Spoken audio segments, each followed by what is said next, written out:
OBC महासंघाचा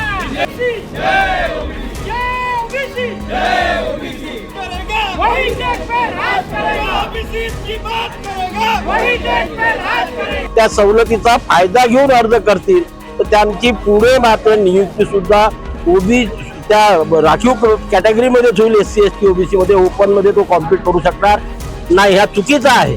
मला सवलत ही अर्ज करण्याकरता आहे, स्पर्धेकरता नाही। स्पर्धेमध्ये समजा मी टॉप आल्यानंतर मी ओपन मध्ये कन्सिडर व्हायला पाहिजे, ते आतापर्यंत होत होतं।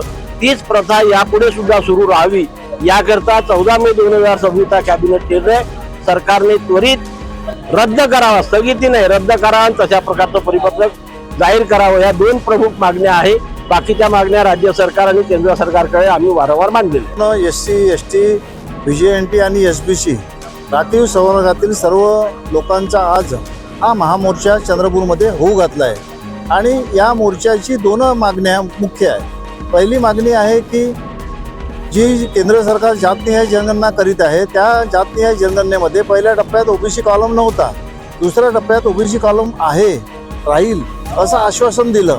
मात्र ते पहिल्या टप्प्यात न दिल्यामुळे OBC समाज आश्वस्त व्हावा या दृष्टिकोनातून आमचा या महामोर्चाच्या माध्यमातून जनजागृती आणि सरकारला निवेदन देण्याचं कार्य आज आम्ही या ठिकाणी ठेवलं आहे।